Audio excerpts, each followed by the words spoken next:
this video together and show it over to Spectrum because that is unacceptable at that point. I'm Yeah, sending that over to them because yeah, yeah. everything between here and the wall is brand new. Hmm. But like I said, it gave us a chance to bounce back onto D Live here. So Wisconsin had its primary election this past week, which was scheduled and went on through. Of course, mail-in ballots and delaying the election were both on the table for all of this here, but now we're looking at a point of why we got to have the election here.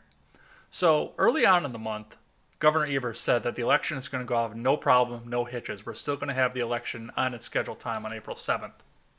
Hmm. April 7th. Yep. And on Okay, so last week. yep, last Tuesday. And on the Friday Hmm. before, he suddenly came out and said that we need to run out and delay the election. That we need to push it back Hmm. until June. Hmm. Now, Dan O'Donnell, a local radio show host, theorized the fact that they were starting to get absentee ballots at the time. They were starting to count the absentee ballots and realized that the progressive that was on the Supreme Court ticket was not going to make it, and that was why they suddenly started to delay it. But Evers issued an executive order immediately on Friday saying that the election was going to be delayed. It was overturned in the Wisconsin Supreme Court because it was unlawful, because he had a month to figure this out. And the legislature, Republican led, came out to Evers and said in the beginning, yes, we want to see if we have to delay this or not. Let's start working on this right away in the beginning of March. They said that to him. They said, let's start working together on this. On the Friday before, it was overturned in the Supreme Court, the state Supreme Court. Then it went up to the U.S. Supreme Court, where it was also overturned. I So saw that. we had uh, we had our election on Tuesday. Now, of course, I Hmm. looked at the results because the results first came in today. They were first allowed to be released because of the postmark and the absentee ballots. They did get an extension on absentee ballots, so they had to be postmarked by Tuesday, and they needed 6 days to get in. Hmm. Bernie So got that's where it's at. Bernie got spanked, No. but Bernie's just on a losing ship. Yeah, he had already he dropped. had already dropped at that Wasn't point. it? And as of starting out here, I actually got the article from Madison.com. As of right now, the race for the Supreme Court seat is too close to call, so nobody knows what's going to happen there. But my theory, when I looked at all of this, was the fact that Bernie stayed in until the day after the Wisconsin election, already being 300 delegates behind, and he was already saying that he didn't know if he was going to be able to stay in this race or not. He was already Hmm. reassessing the campaign. But Hmm. the Supreme Court seat that was up for this was a very, very progressive Madison judge challenging a Scott Walker appointee in Wisconsin. Hmm. And I do believe that Bernie Sanders stayed in the race because he wanted to drive out the vote for this, because otherwise, a local election, nobody would have gone out for it, especially Yeah. amid the pandemic. Hmm. What's your Ah, that's take an on this? interesting theory. That's an interesting theory. Yeah, if Bernie was trying to leverage whatever power he could to get more people to come out to vote for that judge, I mean, that's a very smart move if you know what he was trying to accomplish. Did he accomplish what he planned to? I think so, especially if it's too close to call, because, yeah, I think that mostly the Walkeristas would have run out to vote for Dan Kelly again. And I mean, I voted for Dan Kelly. Mm-hmm. Yeah, it's it's quite possible. And Because Bernie will interesting, be in the same position. What? I was going to say, interestingly enough, on top of that, too, he dropped out the day after, not knowing what the Yeah, results were. because that wouldn't have made a terrible difference at that point if he did it the day before or the day after. But if that's what his goal was, he's like, well, I do what I can do on the spot. All right, holding for everybody. So, since we know our nominee here, I'm going to skip the first of the three questions. The second question, of course, is I'm going to open this back up to the whole field. So, for the whole field, as of right now, looking back at everything you've seen over the past week, if you had to have one of the Democrat candidates for the president be your president, which one do you think is the lesser of 27 evils? I guess Tulsi Gabbard because she seems like kind of a female Trump, only she's more eloquent in her speech. But she knows how to dish it out, and that's always fun to see. She is fun to watch. And Yeah. then, of course, for entertainment value, of course, and the field is open back up to everybody again. Who is the most entertaining candidate to stand up on the debate stage against Trump out of all the 27 people that ran? Bernie, of course. You know he was itching to do it 4 years ago. I mean, he's probably spent this whole time thinking of everything he was going to say and how he was going to say it and retort all of the things Trump would throw at him. You know he was planning on it, and I would have liked to have seen that. And of course, the time for Bernie to win was in 2016 because we were at the Yes. bottom of the economy. We'd already had a very progressive president, and large swaths of the American public were still unemployed. I know they were saying the economy was still on a rebound, but I mean, large swaths of people were still unemployed at that point. So that was the time for a socialist to win. Yeah, and then his own party screwed him. Or And yeah, he was an independent for the longest time. yeah, he still is. Okay. Yeah. Well, the DNC screwed him, and that's just how it is. It's all these inner machinations of the established parties and the politics. They all form this big tapestry of how our history is made. And in this case, history was made with Donald Trump. All right, let's look at the chat here.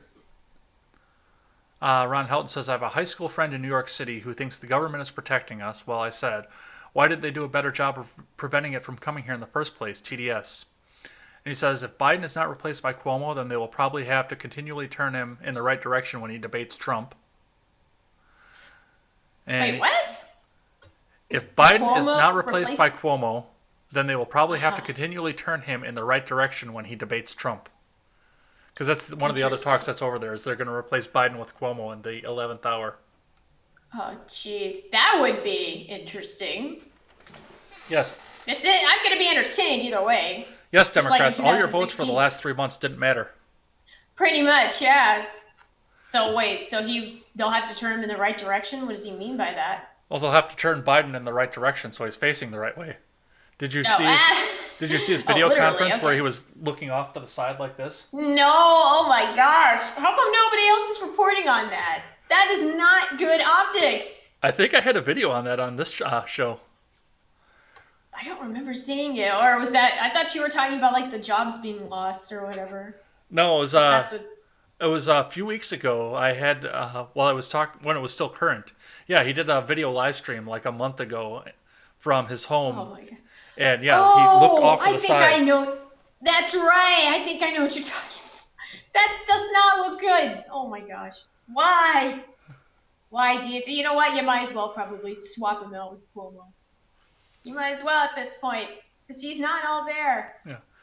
Ron says if he picked Gabbard, I think he would have had a better chance than with Warren, but she did not even make the list. And I've got all the emojis from when we dropped back off of offline. Yeah. Yeah, I'm going to be having a conversation with Spectrum tomorrow. I'm going to go through their Twitter, see if they answer that. But I got one more segment here we got to do, and then I know you got an out for this, so let's get down into that so we can get you out of here. And of course, that is the fact that Alyssa Milano is back in the news again. So, as catching up from last week, Alyssa Milano has come out vocally begging for due process for Joe Biden, and I've got a video for that. Both the left and the right have come out against her for that, so let's have a quick look at what that looked like.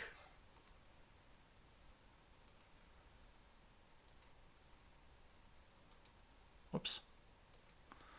There we go. That's a cute dress. Alyssa, the other night, I logged on to Twitter, and typically my Twitter experience these days is I go on and I look at what's trending just to see, okay, it's basically a way of telling me what people are talking about. And you were trending. Right. That's how I do it too. Yeah, what did you do that you were trending? So it's actually quite a serious reason, Okay. I think. So I endorsed Joe Biden. Okay, good. And there have been accusations against Joe about a sexual assault. Right, and people were And saying, how can so- you do that? Because So you're... I was not publicly said anything about this. If you remember, it kind of took me a long time to publicly say anything about Harvey as well, Okay. because I believe that even though we should believe women, and that is an important thing, and what that statement really means is, like, you know, for so long the go-to has been not to believe them. So really, we have to sort of societally change that mindset to believing women, but that does not mean at the expense of not, giving men their due process and investigating that. situations. I like that. And giving, it's got to be fair in both directions. Don't roll your eyes too hard. You won't be able to find him I've again. been very vocal about Biden and my support for him. I've known him for a long time, and I did do my due diligence because part of it was that, and the article that sort of stood out to me was that Time's Up decided not to take the case. And so, that was important to you. That meant, well, maybe there's more to this story here. Right. I did my work, and I spoke to Time's Up, and I just don't feel comfortable throwing away a decent man that I've known for 15 years. Yep. In this time of complete chaos without there being a thorough investigation. Yep. I'm sure that mainstream media would be jumping all over this as well if they we weren't in a pandemic. If there was more credible, if there was evidence if they found more evidence or through their investigation. So I'm just kind of staying quiet about it. And because I'm staying quiet about it, you were getting dragged on Twitter by Bernie Bros. Right. They're calling me hypocritical for and saying that I'm a fake feminist and all of this stuff, and I'm still trying desperately to stand back and be sort of objective about this, because I don't want this to, I sent the Me Too tweet over 2 years ago. I never thought that it would be something that was going to destroy innocent men, right? Like, we don't want that to happen either. So we have to find this balance in the Believe Women movement, and also giving men their due process, and realizing that we're destroying lives if we publicly don't go through the right steps in order to find out if an accusation is credible or not.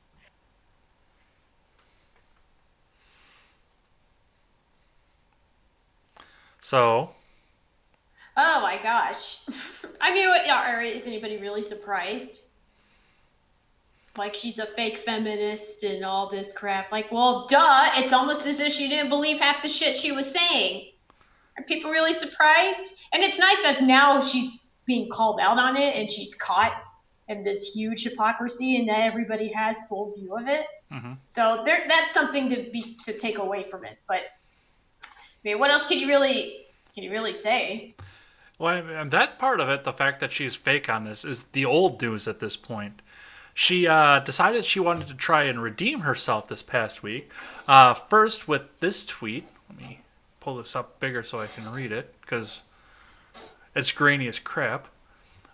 This tweet: Americans bought over 2 million firearms in March of 2020, over 1 million more than this time last year.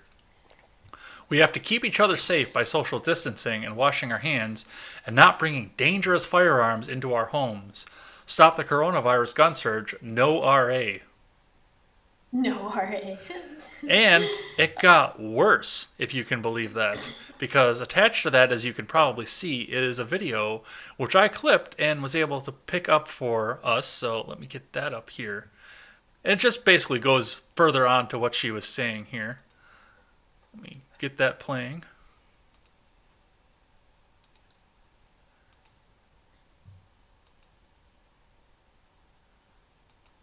Come on. There it goes. To the coronavirus outbreak by buying up guns and ammunition. And I know that we are all scared and stressed out during these really uncertain times, but that is exactly why stockpiling weapons, could have dire consequences for our own personal safety and those around us. The weapons that people are buying today could end up being used in households, schools, churches, bars, and on our streets in the future. So we all have to look out for each other. Please, please, please share this video to help stop the coronavirus gun surge. We can't lose